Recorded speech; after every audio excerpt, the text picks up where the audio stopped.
Depth charge here for another math tutorial video, and today's topic is introductory calculus. End behavior is actually discussed in both pre-calculus and calculus, but this is going to come from the perspective of a calculus course, whether in high school or in college. One of the first functions discussed in an end behavior analysis is the rational parent function. And the rational parent function is very simple. Rational has the word ratio in it. And here it is. And it is a ratio of the input on the bottom and one on the top. And all of the parent functions should be memorized, and their basic shapes and their basic properties. For instance, the domain is very simple, and that is that x can't be 0 because you can't divide by 0. The range is a little bit trickier, and we're going to get the range by graphing it. Let's graph it in this space here.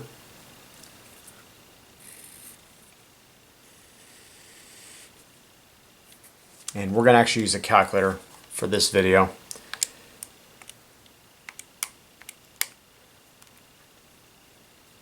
One over x is our parent function. And there it is right there. Well, you see here, it appears that this curve touches, but it really doesn't. It actually goes up forever, it goes right forever, it goes down forever, it goes left forever. So the sketch, basic sketch, looks like this.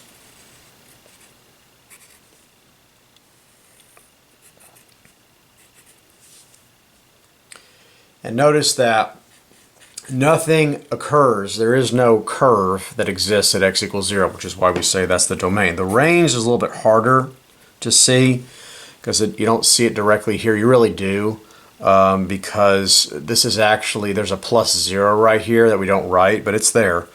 And y can't be 0 because it's impossible to output 0 when you're dividing a constant 1 by the input x. So we've got the range. Asymptotes. There are two asymptotes, and they are actually related to this. They go hand in hand. There's a horizontal asymptote right here, and there's a vertical asymptote right there.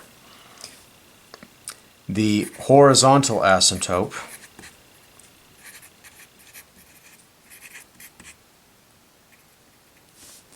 is going to be related to the range, and the vertical asymptote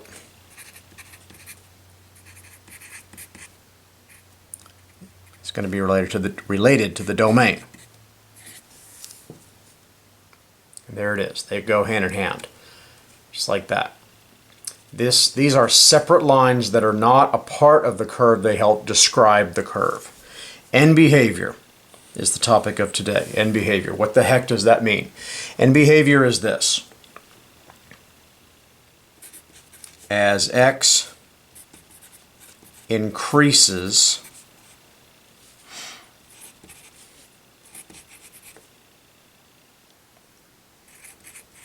forever positively.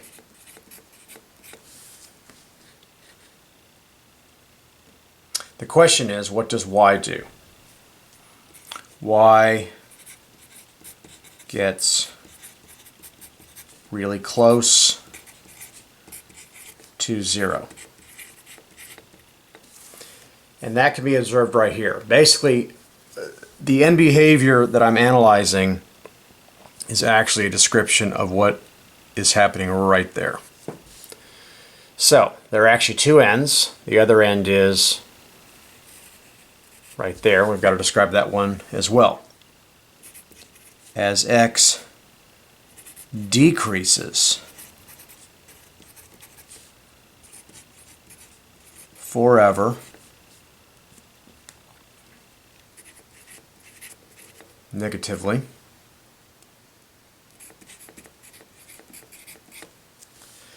and again, it's tricky to describe going to the left.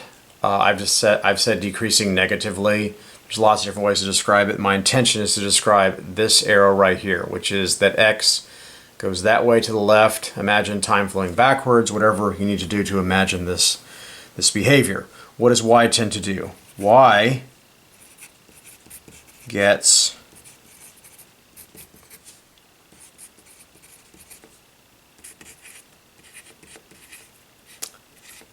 so the mystery is what is happening to y in both cases. You start with a statement about what x is doing and you describe what y is doing. And it actually is the same behavior. It is different, but the end result is the same. This asymptotes, as we say. This asymptotes, as we say. Well, that's great. The problem is we don't want to write sentences every single time. We only have so much time and so much space. So, what we're going to have to do is we're going to have to do shortcuts. This first sentence we're going to describe as such.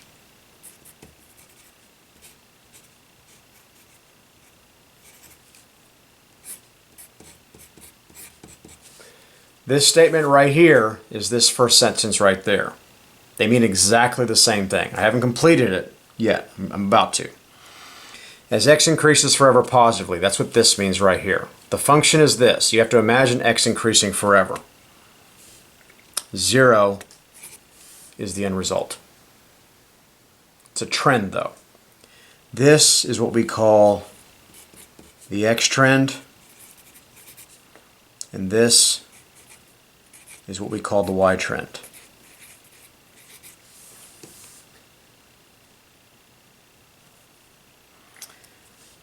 This is what we call the left end behavior as well. It's not just a limit at infinity, it's also the left end. Just kidding. This is actually the right end behavior. Let's do the left end behavior.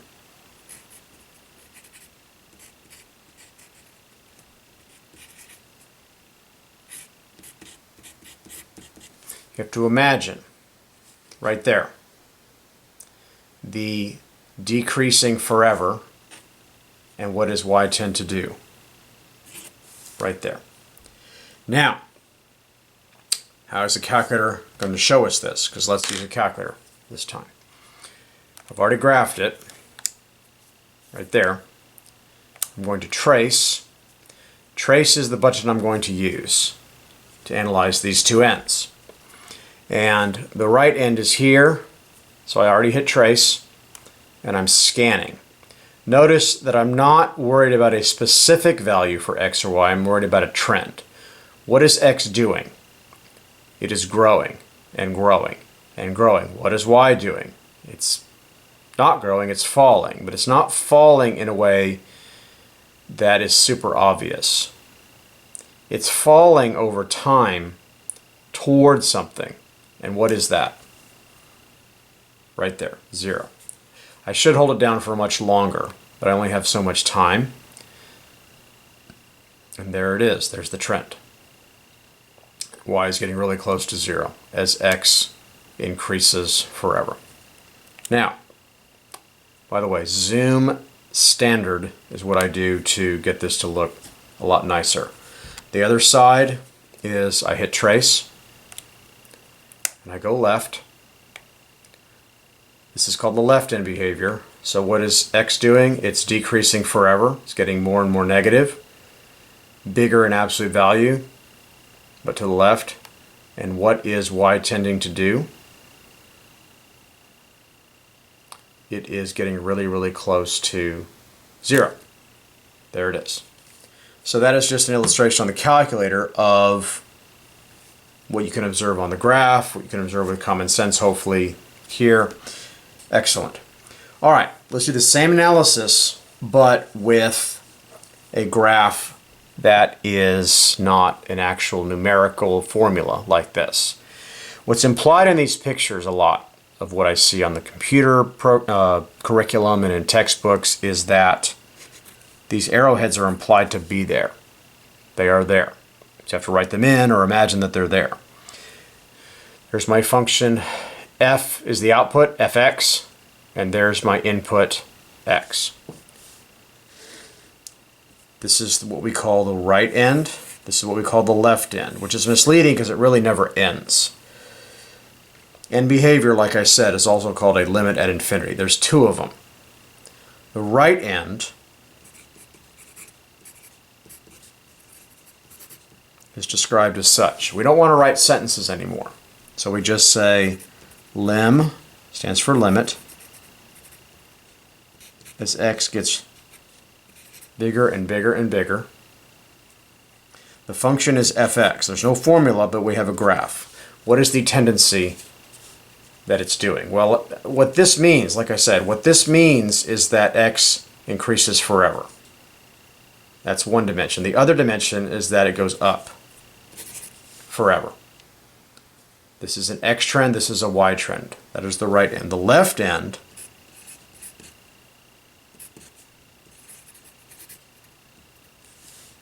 is right here. Lim stands for limit.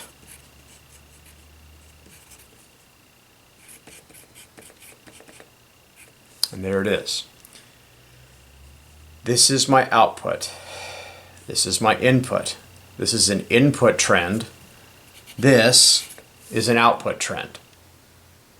It's a very simple statement, but it has a lot of meaning. It has a lot of concept in a very short statement.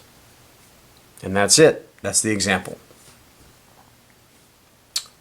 This right here, there's nothing to really say except what it says there. It is a trend.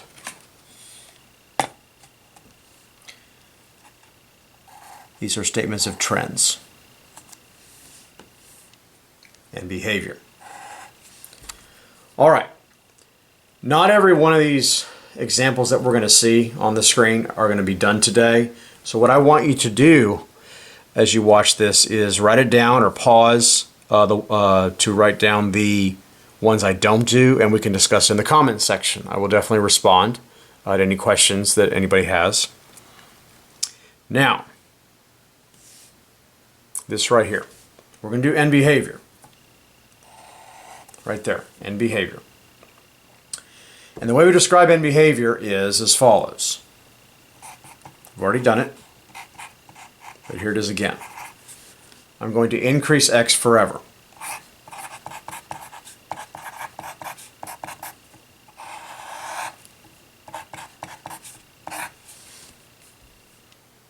The question is, what is y doing? Well, y can be observed here. Be very careful in how you punch this in.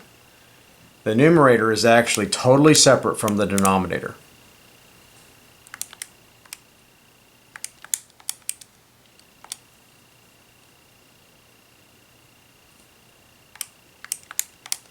There's my function. Is it typed in correctly? Yes, it is. I don't hit graph sometimes. Sometimes I hit zoom. There's my zoom button. And then I go down to the 6th option. And there it is. Just like that. What I'm doing here is I'm tracing it. That actually tells you to trace it. And you hold it to the right for a very long time. We don't have time to hold it down for a very long time, but sometimes that has to be done. What is y tending to do? Should be obvious, I hope. It's tending to increase for forever. One of the biggest misconceptions in math is that there's this thing called infinity. That's a number, and it's not a number. This is a trend. This is a y trend.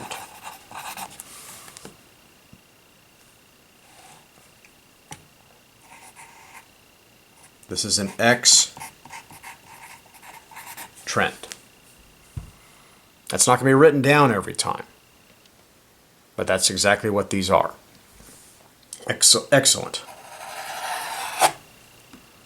So that is the right side. Let's do the left side.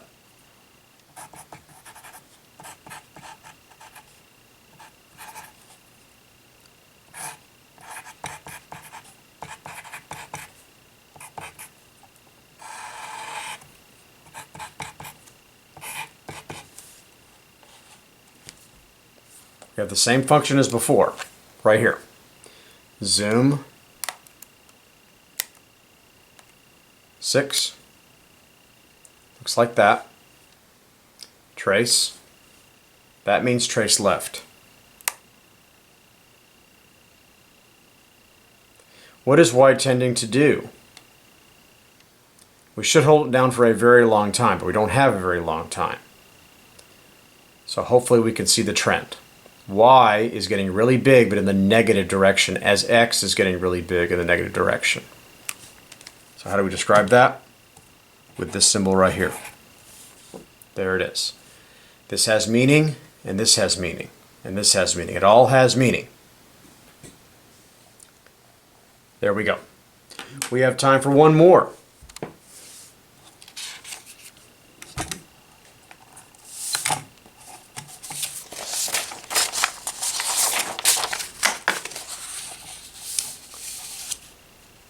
We're not going to do that one. Write it down if you would like.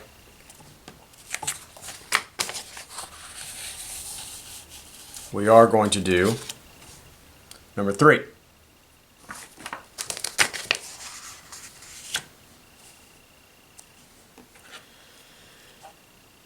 End behavior.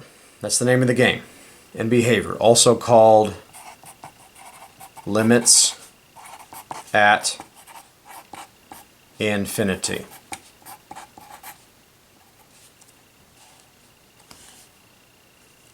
There are 2 of them.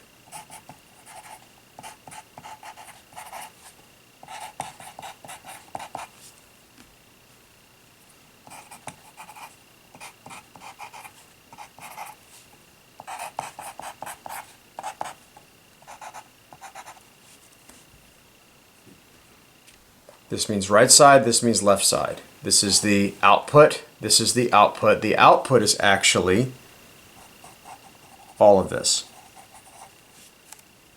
which I did not rewrite because it's symbolized with fx. Here we go.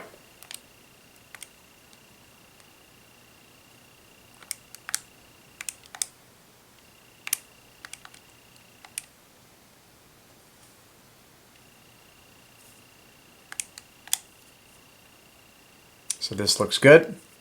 My zoom option 6 gets me that. Trace is what I'm doing here. So I hit the trace button and I trace it to the right. And I hold it down for a good enough time to see a trend, hopefully.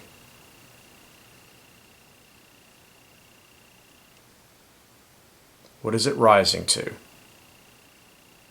It seems to be leveling off. The Y seems to be leveling off, and that's exactly what it's doing. It's getting very, very flat. Doesn't take too long to see that Y is getting really, really close to a value. I can't hold it down for forever. It should be obvious, I think, that Y is getting really, really close to 7. Notice that appears in the formula, which is a great shortcut in case you don't have a calculator. Excellent. This is X trend, this is Y trend. Last one. One more technique that I'm going to show you on the calculator. This means that X decreases forever negatively. That can be shown and done using the window button. This is called window. And the X min is this guy, the X max is that guy. The X min I'm going to set to a really large, quote unquote, large negative number. That's what this is doing. We're having to imagine that X becomes negative huge. I'm not going to hit zoom 6, I'm going to hit graph. See how flat it is? Just like before, it was flat, but on the other side. Hit that trace button and trace which way? To the left. And what is Y getting really close to? That is the question we've asked ourselves in every single one of these. What is Y getting really close to? Should be obvious, I hope. 7. Notice it is the same trend in Y. It is a different trend in X, it's the same trend in Y. This is actually an acknowledgement of the horizontal asymptote. The horizontal, and that is a question asked in Algebra 1, Algebra 2, pre-calculus, calculus. Here's a function, what's the horizontal asymptote?